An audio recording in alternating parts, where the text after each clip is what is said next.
Pura Local. In terms of precision munitions, their layout, the Indian configuration, Air Force, even the type of construction, assets up in the sky, and the terrain here obtained around request Air Marshal Bharti. This was with an obvious intent to deduce and identify the exact vector that was required for their neutralization, as also the eyes in the sky that we would send up to ensure that we brought back evidence that we had indeed targeted what we set out to. The precise images of these engagements on that fateful and historical night have already been showcased during the first press statement on the 7th of May that was helmed by our Foreign Secretary. I have no doubt in my mind that we achieved total surprise, and those strikes across those 9 terror hubs left more than 100 terrorists killed, including high-value targets such as Yusuf Azhar, Abdul Malik Rauf, and Mudassir Ahmed that were involved in the hijack of IC-814 and the Pulwama blast.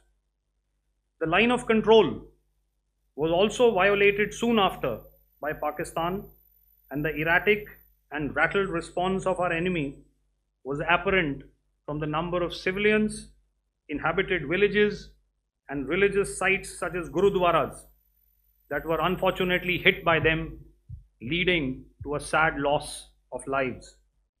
The Indian Air Force played a major part in these strikes by engaging some of these camps, and the Indian Navy provided wherewithal in terms of precision munitions.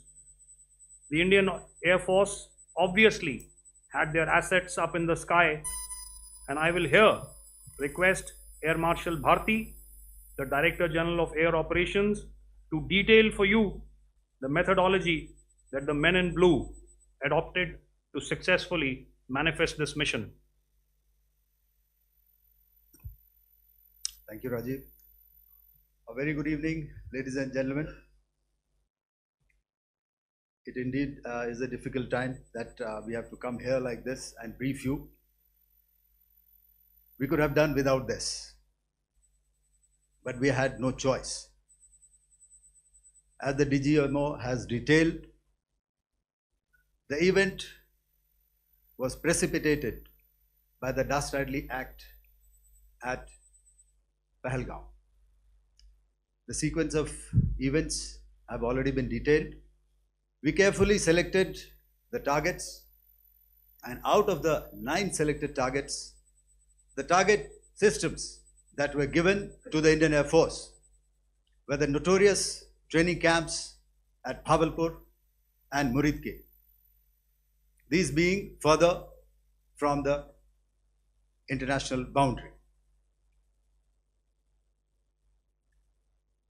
Through critical target system analysis, we analyzed what was to be done to annihilate these targets and plan to engage these targets with precision air-to-surface guided munitions so as to avoid collateral damage. The modalities of planning process I will not go through at this instead.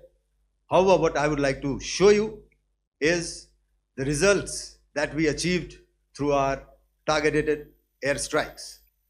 Thank you, Air Marshal Bharti.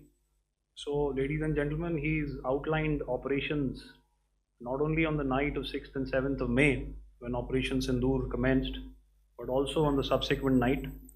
Being well aware and familiar with the congenital and impulsive nature of our adversary, and even though we did attempt to reach out and communicate our compulsions to strike at the heart of terror to my counterpart in the immediate wake of Operation Sindoor, the request was brusquely turned down, with an intimation that a severe response was inevitable and in the offing. We were, of course, prepared Operations on the 7th and the 8th, Air Marshal Bharti spoken about. On the night of 8th and 9th of May, they flew drones and aircrafts into our airspace all across the borders and made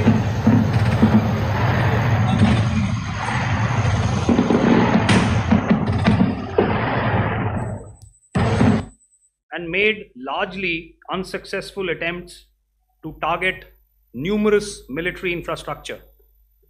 Violations on the line of control by Pakistan also commenced yet again and precipitated into fierce arty engagements. The air operations on the night of 8th and 9th of May, I'll yet again request the DG Air Operations to cover.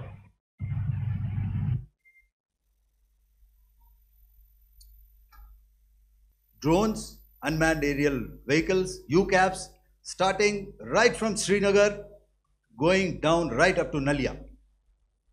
It was a mass raid in waves and it was relentless. However, we were prepared and our air defense preparedness ensured that there is no damage on ground or to any of the intended targets that the enemy might have planned for. The difference between 7th night and 8th night was that on 7th night, he sent in his Jihad class of UAVs. However, these UAVs can go some distance, they are armed. However, on the 8th, less numbers of armed UCAVs were there or UAVs were there, and more numbers of quadcopters, maybe for surveillance or just for harassment of civilians. This continued till midnight. Our air defense preparedness ensured that there was no damage on the ground, either to the military installations or to the civilians. However, the enemy had yet again shown that he wanted to up the ante and he wanted a fight, and we were up to the task. In a measured and calibrated response, we once again targeted his military installations, which included his SAM sites at Malirkant. This also included his surveillance radar sites at Lahore and close to Gujranwala. These were suitably addressed, and thereafter his drone attacks continued even till morning, which we countered, and during the daytime there was some respite. Here I would like to bring out another aspect. What we found was that while the drone attacks were being launched from somewhere close to Lahore, enemy had allowed his civilian aircraft to also continue to fly out of Lahore. Not only his own aircraft, but international passenger aircraft, which is quite insensitive, and we had to exercise extreme caution, even at the cost of some tactical disadvantage, to ensure that there is no damage to any of the civilian aircraft. And this was also brought out in our press briefing during the day. So I will now hand over to my colleague to cover the events of 9th onwards.